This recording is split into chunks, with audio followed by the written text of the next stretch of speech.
Continuing, King Chitraketu meets the Lord.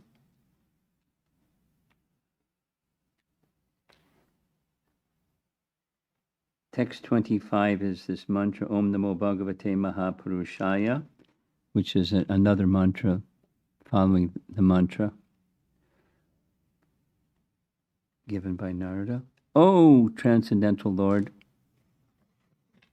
who are situated in the topmost planet of the spiritual world, your two lotus feet are always massaged by a multitude of the best devotees with their lotus bud hands. You are the Supreme Personality of Godhead, complete in 6 opulences. You are the Supreme Person mentioned in the Purusha Sukta prayers. You are the most perfect, self-realized master of all mystic power. Let me offer my respectful obeisances unto you. Shukadeva Goswami continued. Narada, having become the spiritual master of Chitraketu, instructed him fully in this prayer because Chitraketu was fully surrendered. Oh, King Parikshit. Narada then left with the great sage Angira for the topmost planet known as Brahmaloka. He had some service. We don't know what service he was going to do.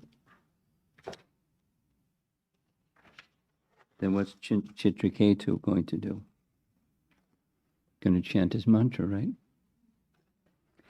Fasting and drinking only water, Chitraketu for 1 week continuously chanted with great care and attention the mantra given by Narada Muni.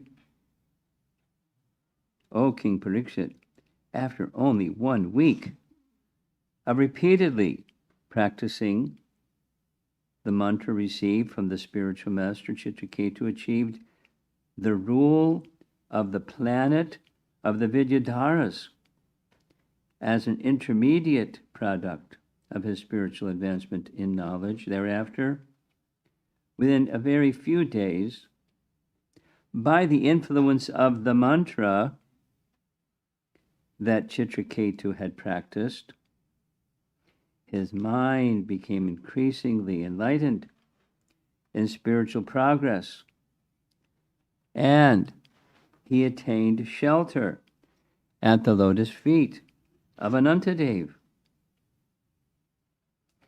Upon reaching the shelter of Lord Shesha, the Supreme Personality of Godhead, Chitraketu saw that he was as white as the white fibers of a lotus flower. He was dressed in bluish garments and adorned with a brilliantly glittering helmet, armlets, belt, and bangles. His face was smiling, and his eyes were reddish. He was surrounded by such exalted, liberated persons as Sanat Kumar. As soon as Maharaj Chitraketu saw the Supreme Lord, he was cleansed of all material contamination and situated in his original Krishna consciousness, being completely purified. He became silent and grave. And because of love for the Lord, tears fell from his eyes, and his hairs stood on end.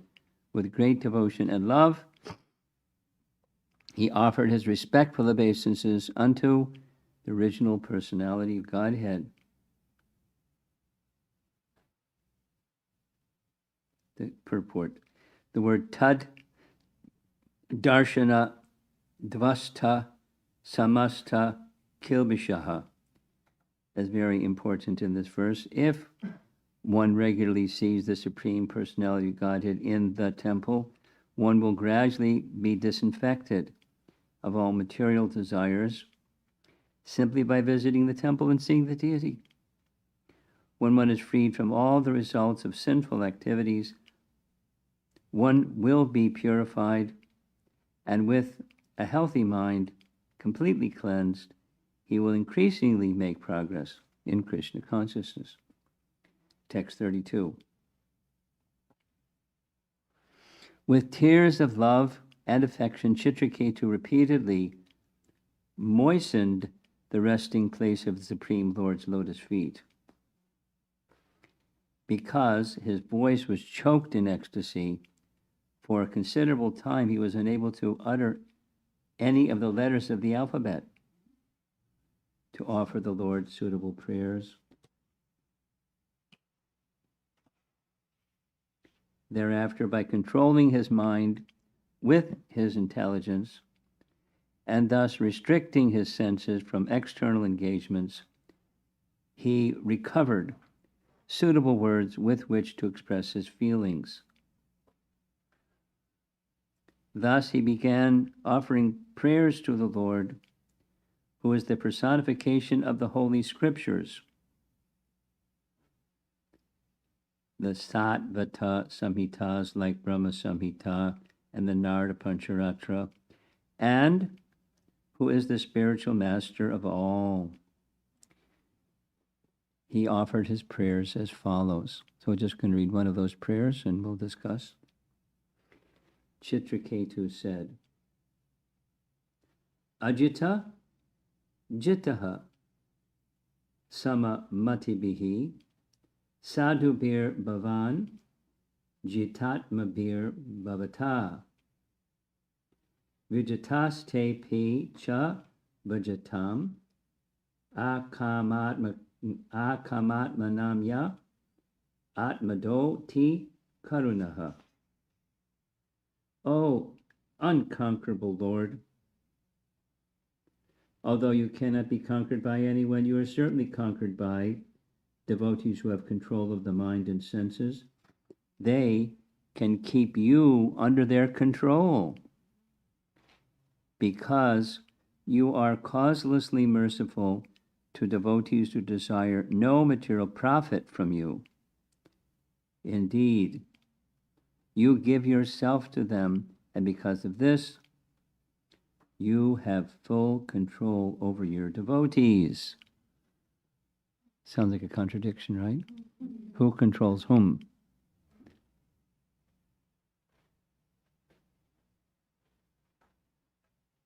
Well, they control each other. The supreme controller becomes controlled by the love of his devotees. And the supreme controller controls the devotees through the love the devotees have for him. He controls them through their love for him. But it's not about who controls whom.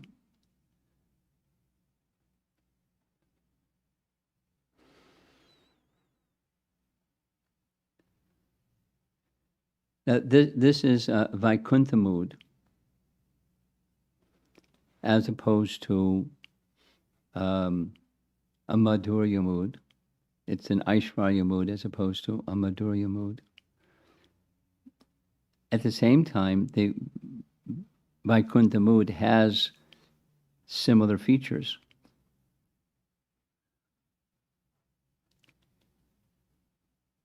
The Lord in Vaikuntha, and here in this case, he's not Vaikuntha, but it's Anantashesh or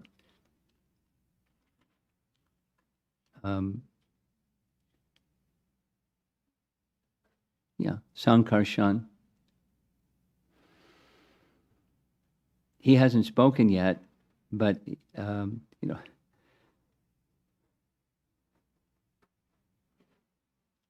kind of a fast forward. Not too many days ago, he was in this pitiable condition. At the same time, he was very qualified. We'll come back and visit the mood. So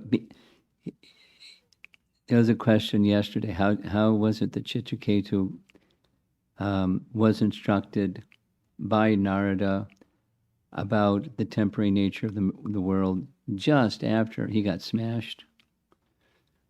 Normally we don't do that. That was your question, right? So I was thinking some more about just, so he's a very qualified person. And Narada knew. And sure enough, he's a very qualified person. So really, really fast forward. In 1 week, he's in Vidyadhara Loka in his self-same body. That's what's that? We know in Ramayana that was forbidden.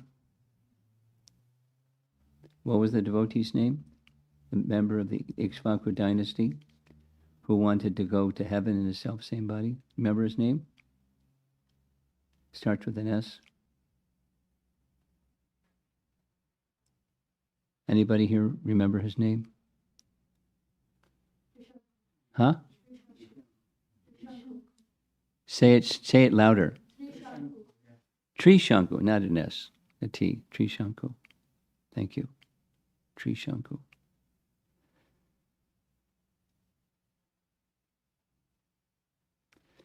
But he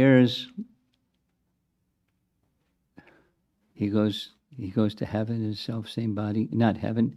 He goes to Vidyadhara Loka and then shortly thereafter he sees the Supreme Lord face to face. I mean, he's a very exceptional person. And that was one of the things that was said by Narada. Somebody that's a very elevated devotee like you, this is unbecoming. To be, crushed and in lamentation. It's not, anarya jushtam ashvar. It's not the way of those who are in this higher position. So the Arya position is one who knows and lives by the principles of Dharma. And then there's even in a higher position than one who lives by Dharma. We should live by Dharma. We should live by Dharma. And we should know that there's a position that's higher than living by Dharma. Not that when you're higher than living by Dharma, you flaunt Dharma. But there's a higher position, and higher position is the position of love. We're going to be discussing this tomorrow, I think. Yeah, tomorrow.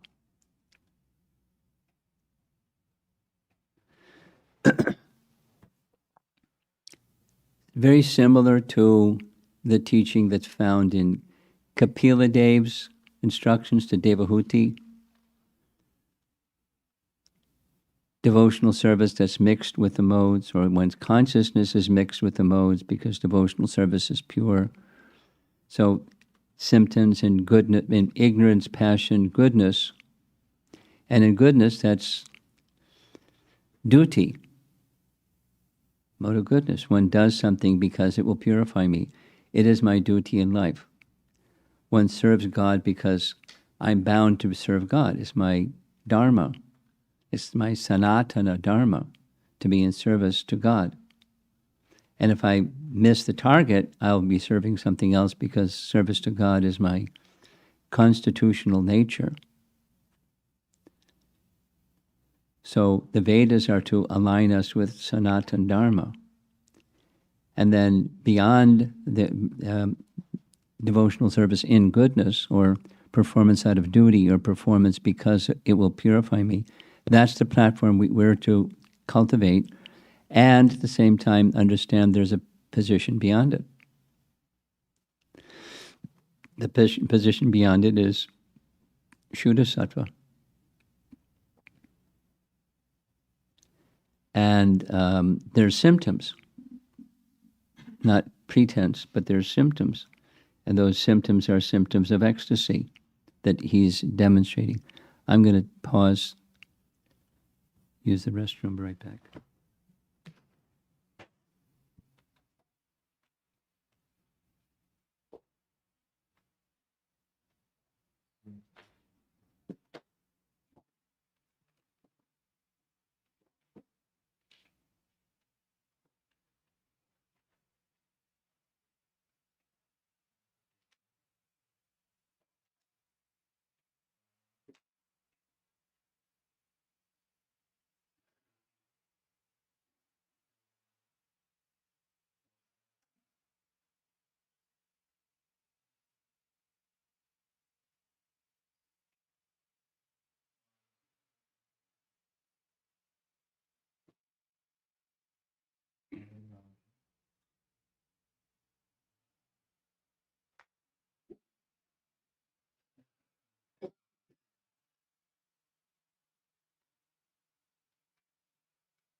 Okay.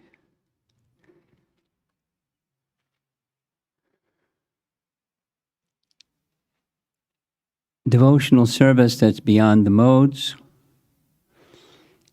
is can be described in different ways.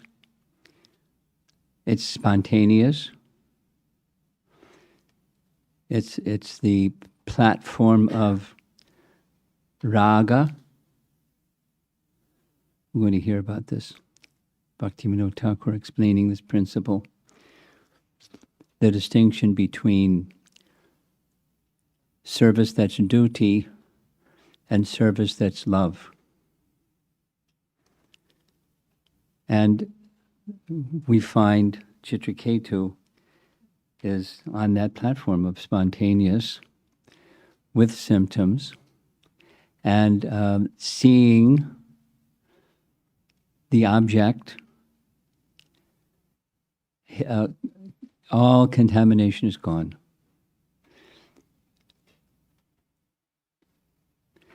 And then he manages to steady his mind enough to speak words. Something very similar happened to Dhruva, and the Lord touched him with his conch, but was a little boy. But Prahlad, similarly, Lord Nrsimhadev touched him with his hand. Here it's just he's gathered himself and began speaking. And the speaking is a major part of what the message of Srimad Bhagavatam is made up of, and it's Sambandha again, knowledge of the object. And the place from which this knowledge of the object is being spoken is from the Shuddha Sattva platform, is beyond goodness. Literature that's transcendental is beyond goodness. Now, literature that's beyond goodness is it's a bit of a stretch for those who are within the modes to comprehend, because the mind and the senses are covered with the modes. And so we can't see or hear or understand. But the understanding comes through purification. Purification, in Chitraketu's case, came through mantra.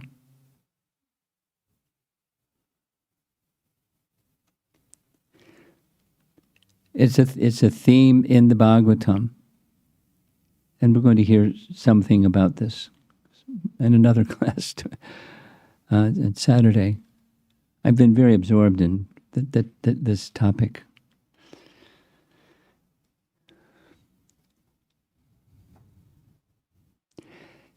Realization is awarded to one whose consciousness has become purified. And that realization is then confirmed and or imparted by representatives of the Supreme Lord who impart and or confirm the realization.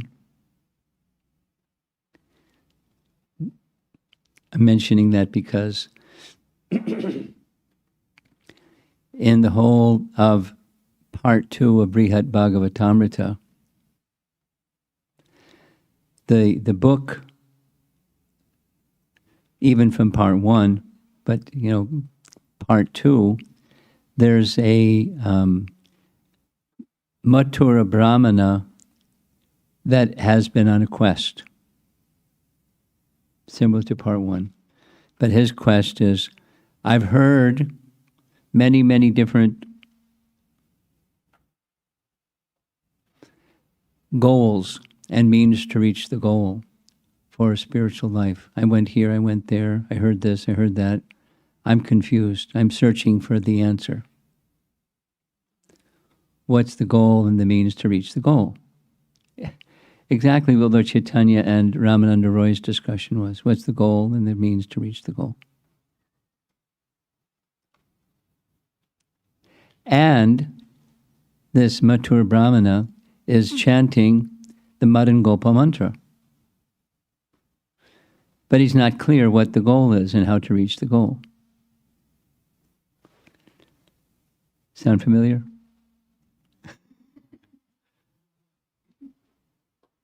Whether one has Madan Gopal mantra or not, we have Maha Mantra and we have, many other mantras. And, how steady is the mind, how fixed is our consciousness in the goal and the means to reach the goal.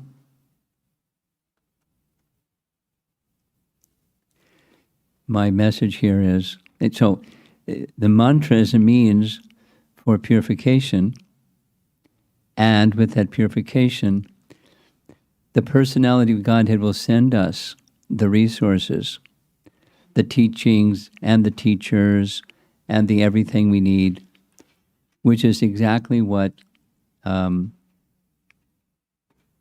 Kumar's spiritual master told him. By the means of this mantra, everything that desirable will come, and everything you need to understand will be understood, comprehended, realized, experienced. Now, that realization, comprehension, experience happened by instructions that came from many sources.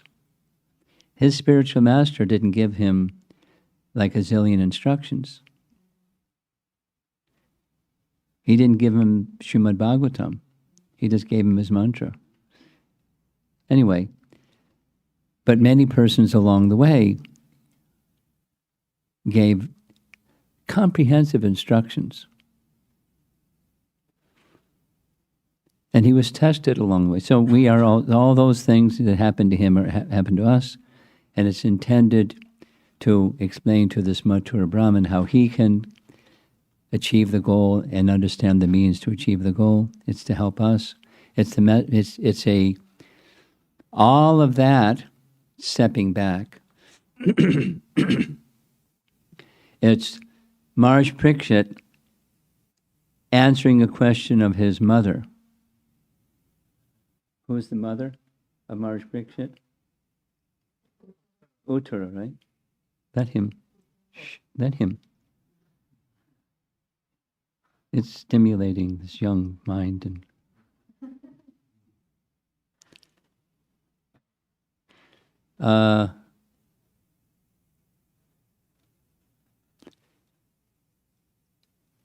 Shukadeva Goswami finished speaking, and he got up and left. And Uttara heard everything but didn't comprehend everything.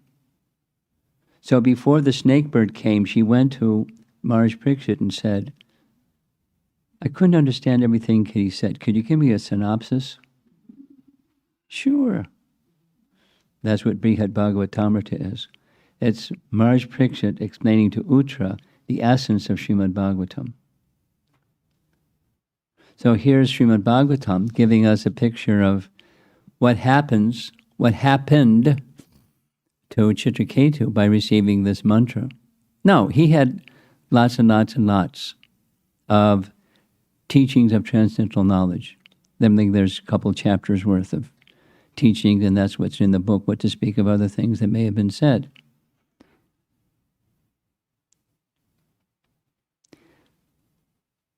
Sambandha Gyan is necessary in order to chant fully, properly, effectively. But the essence is the purification that comes from the mantra. Because within the mantra, within proper mantras received from proper sources, everything is there. And then there's illumination to help us understand.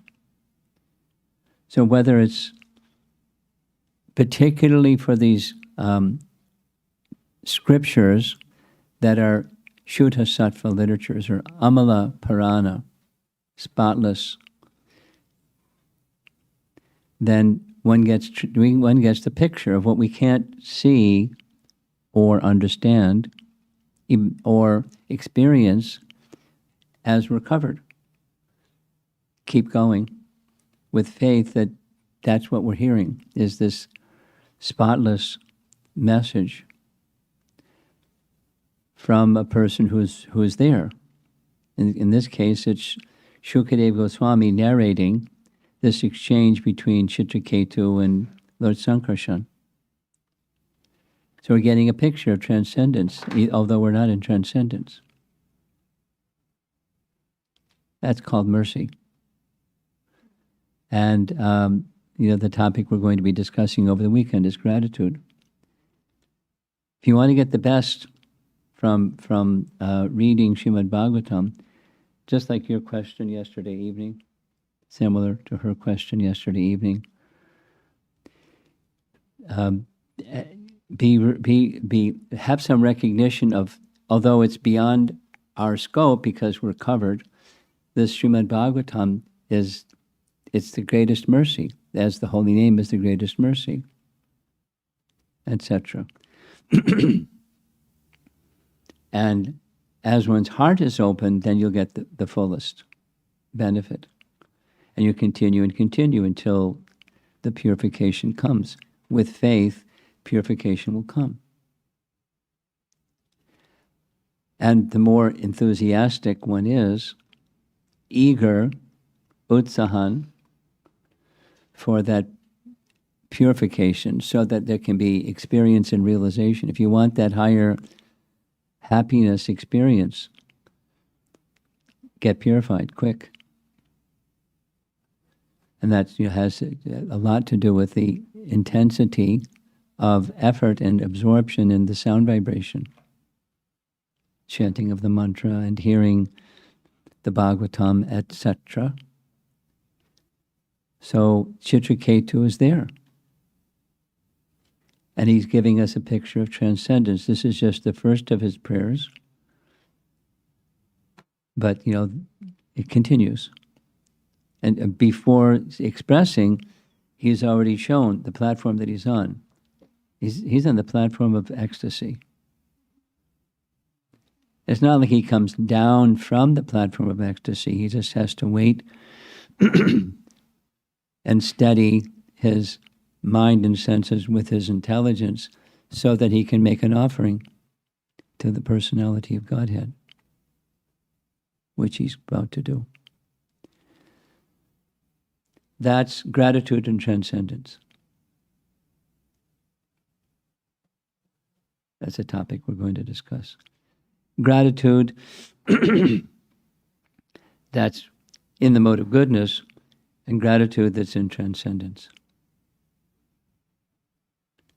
One can lead to the other, but they're not the same.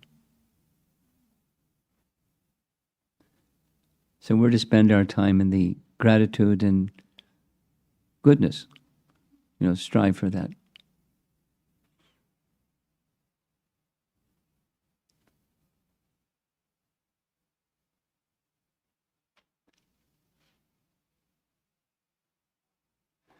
Okay, let's see if there's some discussion.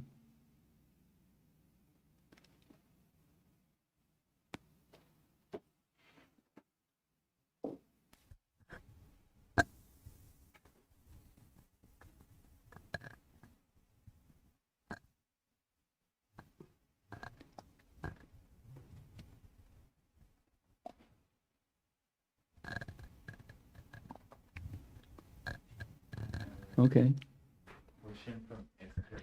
Okay, go ahead.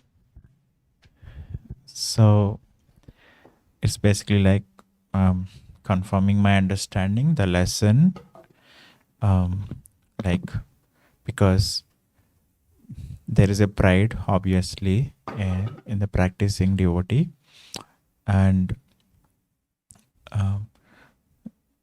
the lesson I was understanding from the yesterday's evening session is that Krishna will protect one getting into that major trouble. I mean, for a practicing devotee, the possibility is there that one would not go into the situation like how Indra went, like killing the Brahmana Vaishnava, like that.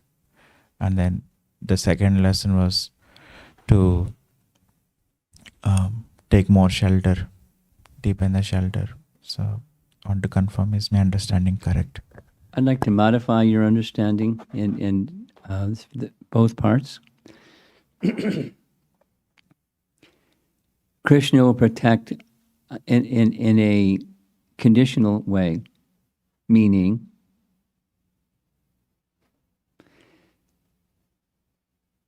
in the higher sense, bhakti is never lost. In that sense, Krishna protects, because Bhakti Devi is an expansion of Radharani. Krishna will never, any progress made that's the result of sincere service will never be lost. But one can become covered again.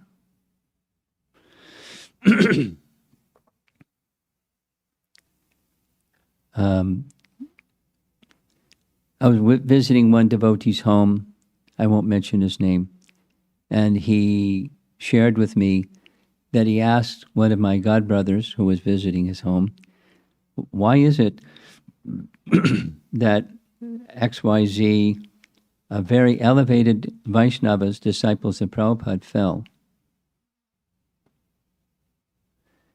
And that devotee who was visiting his home said, let me think about this. He spoke the next day and said, pride. When pride enters the heart, it's possible for pride to enter the heart, and Krishna is not going to interfere, provided the bhakti remains strong. No, so that means temporarily they fell. It's not that that bhakti, that service that they rendered, etc., is destroyed. It's covered. So in that sense, Krishna will protect. But one has to keep the bhakti switch on. And if one keeps the bhakti switch on, then one can get carried away, but a little tap on the shoulder will correct one.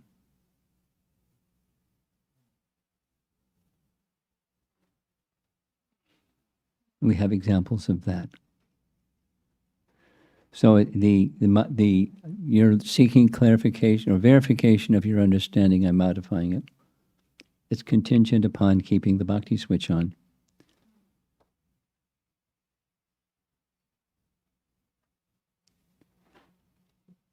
And the other part, say the other part of your question, your understanding. What's the way out? What's the way out of?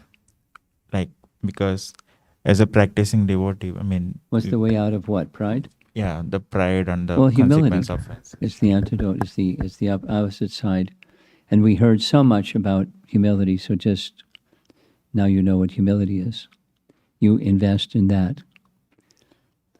And you pause out on the other one. Because it'll check it. Light will check darkness. And the absence of light is darkness. So stay in the humble zone and cultivate the humble zone, and you're protected from pride. Someone else?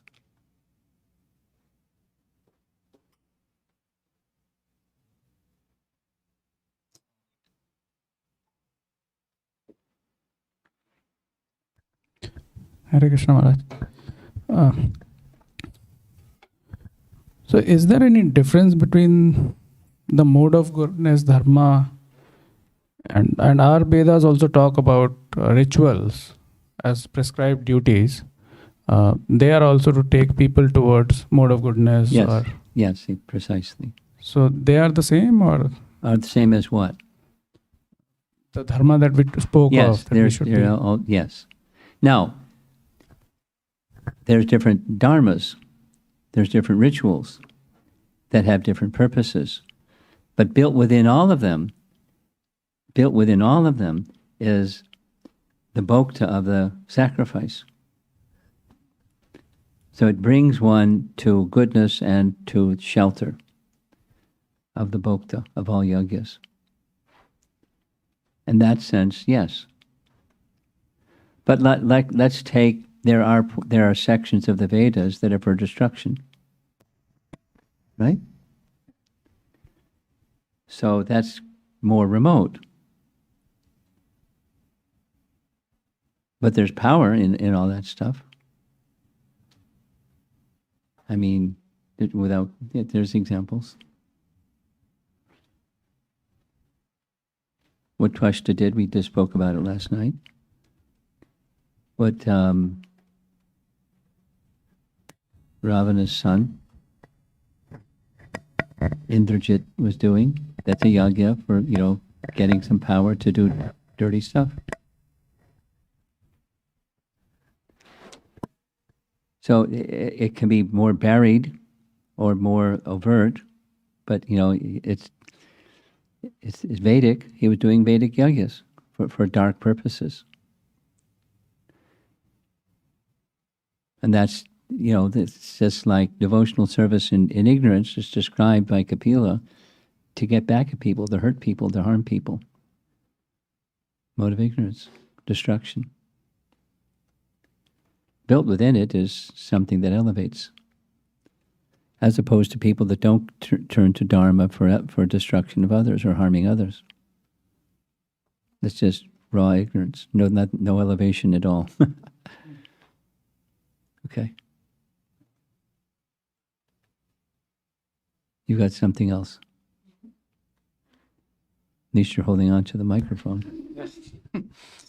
Yeah, I think this would be a topic over the weekend, but I was thinking this movement from gratitude and goodness to gratitude and transcendence, and I think you spoke about it briefly. We'll speak about it this weekend, but it's not automatic. There's nothing mechanical about it.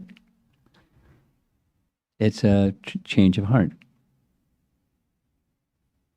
And change of heart doesn't come about mechanically. Effort and mercy, but effort alone isn't enough.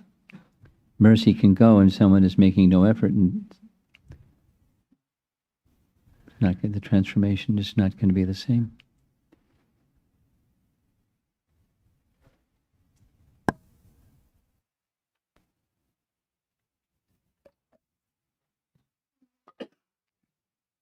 Hare Krishna Guru Maharaj. This is regarding a discussion in Bhagavad Gita kids class, modes of material nature. Shuddha Sattva and transcendence.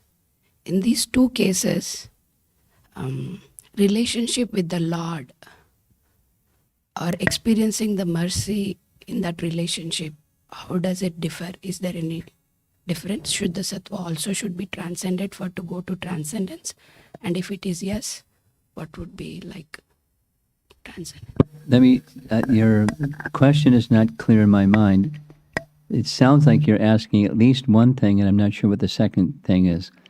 Are Shuddha Sattva and transcendence the same? That's one question. The answer is yes.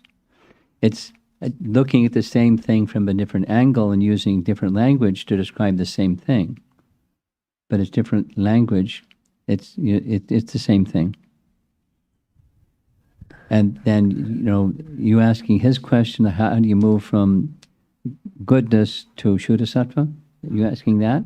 Moving part, I know you will be discussing more, but the relationship or the experience of the mercy in the transcendence. Well, it's the relationship between experiencing mercy in transcendence. Well, it's a relationship, and in a relationship, it's a two-way thing. So there's the person who is extending, and the person who is giving and receiving. So the experience is on the receiving end, and then the other is the giving end, giving service without condition or motive or modes of nature operating or anything like that. So that's the relationship. It is a relationship. The object and the subject. One's describing the subject, and the other's describing the other side giving something in you when your experience of that. the experience of the service and the experience of receiving. Does that touch on your question? In the transcendent stage, it's the purest. Yeah, Without pure, there's mix. We can be in devotional service in a mixed. Not only can, it's where we are. It's devotional service. It's not devotional service. It's devotional service in practice until the pure stage is attained. Okay. Anything else? Do we have anything online? No? Okay. Okay. We're done. Srila Prabhupada ki? Just popped in. Okay.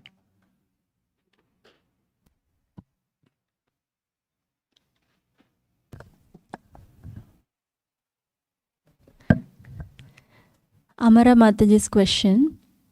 Although I try to be careful, but since not there yet, the conditioned nature deep down comes to the surface often, and I'm aware of it.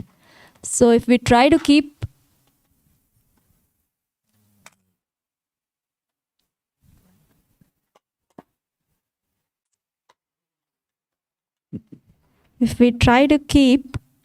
a mood of cultivation but fall short because moods are like a whirlpool which engulf one helplessly, then if we pray every day to keep up away from moods and keep us away from lust, anger, illusion, etc., the 6 enemies, is that a proper course of action? Fantastic. Keep going. With faith. Srila Prabhupada ki jai.